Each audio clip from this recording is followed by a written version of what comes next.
ఉండేది కొచ్చు. నా జీవితంలో నేను చూసిన బలమైన మొదటి పుల్లర్ అతనే. రెండో వాడు చెంగన్, తెన్కాసి నుంచి వచ్చిన సెల్వం కొడుకు, బలశాలి. తర్వాత మాయావి జోమన్, తర్వాత ఉల్లాస్, పైని పాపన్, నాయాడి అనీష్, ఇక చివరిలో పాకాన్ బిజు.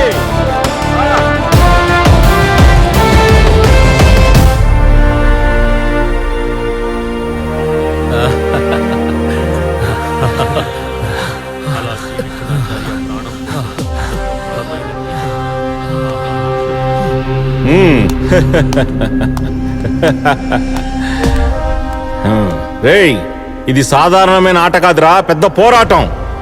నేను, నువ్వు, వాడు, వీడు అందరం బతికున్నామని చెప్పే పోరాటం. ఒక్క ఓటమి చాలురా మనం అందరం చచ్చిపోయామని చెప్పడానికి. గుర్తుపెట్టుకోండి.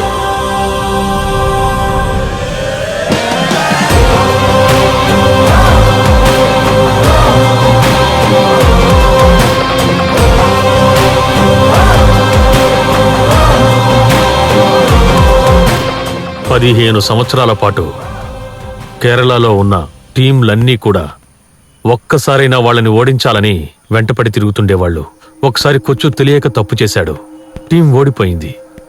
కొచ్చు మోసం చేశాడని చెంగన్ అందరితో చెప్పాడు. ఆచార్య అది నమ్మారు. అలా కొచ్చుని టీం నుంచి పంపించేశారు. ఆ తర్వాత కొన్నాళ్లకి అతను ఎక్కడికో వెళ్ళిపోయాడు. క్రమక్రమంగా ఆహా కనుమరుగైపోయింది. అలాంటి గొప్ప ఊరు నుంచి ఒక టీం వస్తోందంటే అంత తక్కువగా అంచనా వేయకండి. ఇది నా సలహా.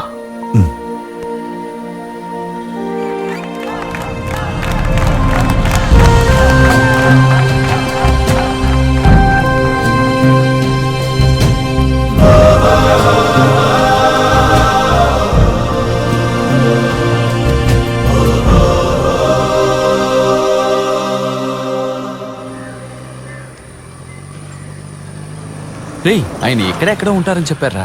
అదిగో సరే సరే, దిగురా, దిగు వెళ్ళు. రే, బండి పక్కన పెట్టేసి త్వరగా రా. అలాగే. అనయ్య,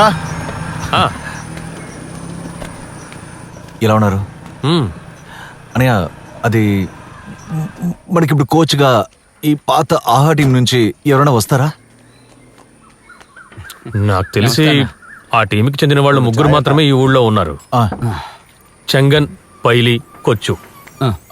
కానీ చెంగన్ ఒక రకమైన వాడు, కొంచెం తిక్కుంది, గొడవ పడతాడు. ఇకపోతే పైలి వ్యవసాయం పనులన్నీ చూసుకుంటూ ఉన్నాడు.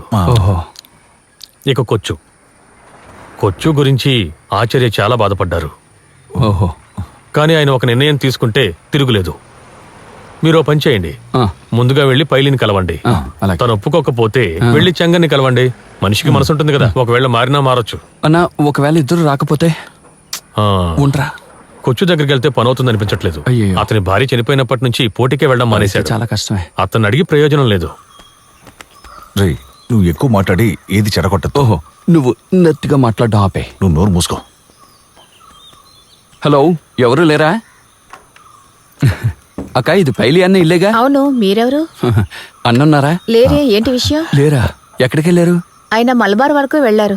అలాగా? ఏ పని మీద వచ్చారు? అది తాడులాగే పోటీ గురించి మాట్లాడాలి. ఇలా చూడండి బాబు, పోటీలు గీటీలు వదిలేసి ఇప్పుడే మనిషి ప్రశాంతంగా జీవిస్తున్నారు. మళ్ళీ మీరు వచ్చి చెడగొట్టకండి.